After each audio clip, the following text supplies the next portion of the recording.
Team ஒரு வழியாக எப்படி சொல்கிறதுனே தெரியல. இத்தனை வருஷமாக நம்ம ஷார்ட்ஸ் போட்டுகிட்டே இருக்கோம். ஓகே ஆமான்னு பார்த்தோம். அப்புறம் மானிட்டைசேஷன் பார்த்தீங்கன்னா லாஸ்ட் இந்த 10ஆம் தேதி ஜூலை 10ஆம் தேதி ஓகே ஆச்சு. அதுக்கப்புறம் பார்த்தீங்கன்னா எப்படா அமௌண்ட் ஜென்ரேட் ஆகும்னு பார்த்தா ரெவன்யூ அந்த டிபார்ட்மெண்ட்டில் ஜீரோனே காமிக்குது.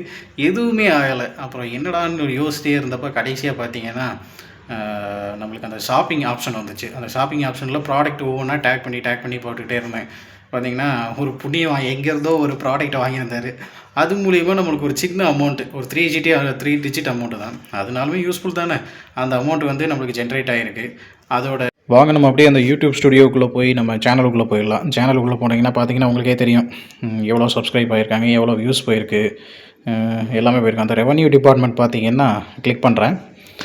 பாருங்கள், ஒரு ₹104.99 ஆகிருக்கு. பக்கத்தில் பார்த்தீங்கன்னா ஒரு டைம் ஸ்டாம்ப் போட்டிருக்காங்க. அது பார்த்திங்கன்னா நம்ம யூடியூப் மூலியமாக வர வேண்டிய அமௌண்ட்டோட இது பார்த்திங்கன்னா இன்னும் கால்குலேஷன்லேயே இருந்துகிட்டே இருக்குது. பார்த்திங்கன்னா ஒரு அமௌண்ட் வந்திருக்கு, எதனால் வந்திருக்கு அப்படிங்கிறது முதற்கொண்டு அந்த டீட்டெயில் எல்லாமே போட்டிருப்பாங்க. பார்த்திங்கன்னா எஸ்டிமேட் ரெவன்யூ பார்த்திங்கன்னா இன்னமும் பார்த்திங்கன்னா 2 டேஸ் ஆகிட்டே தான் இருக்குது. இப்போ இந்த அமௌண்ட் எதனால் வந்திருக்கு அப்படின்னு சொல்லி நம்ம அந்த ரெவன்யூ டிபார்ட்மெண்ட்டுக்குள்ளே போய் ஒவ்வொன்றா கிளிக் பண்ணி காமிக்கிறேன் பாருங்கள். மெம்பர்ஷிப் மூலிமா நம்மளுக்கு இன்னும் ஒன்றும் வரல. அப்புறம் இந்த சூப்பர் தேங்க்ஸு, அஃப்ளிகேட் ப்ரோக்ராம், அதாவது நம்ம ஒரு ப்ராடக்டை டேக் பண்ணி அந்த ப்ராடக்டை வாங்குறது மூலிமா நம்மளுக்கு ஒரு சின்ன கமிஷன் வரும் இல்லைங்களா, அந்த மாதிரி.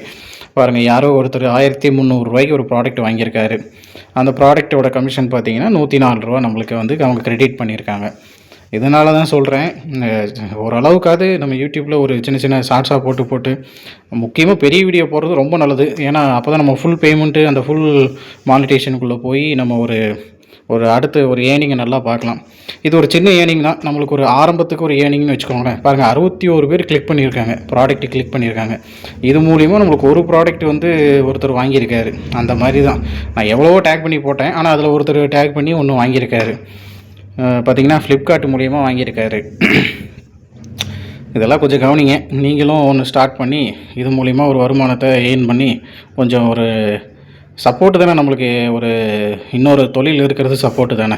ஏன்னா ஏதாவது ஒன்று திடீர்னு கவர்ந்தாலும் நம்மளுக்கு ஒன்று இருக்கிறது நல்லது தானே. சின்ன ஏர்னிங் வந்து எங்கேயோ ஒரு இடத்துக்கு நம்மளை கொண்டு போகும் ஒரு நாளைக்கு. அந்த மாதிரி தான், கொஞ்சம் யோசிங்க. உங்களுக்கு யூஸ்ஃபுல்லாக இருந்துச்சுன்னா இந்த தகவல் பற்றி இல்லை இந்த டீட்டெயில் பற்றி இந்த ஷார்ட்ஸ்லாம் எப்படி போடணுங்கிறத பற்றி ஏதாவது டவுட் இருந்துச்சுன்னா கேளுங்க, கீழே கமெண்ட் பண்ணுங்கள். இன்னும் ஒரு நல்ல வீடியோவில் நம்ம சந்திக்கலாம். வணக்கம் நண்பர்களே.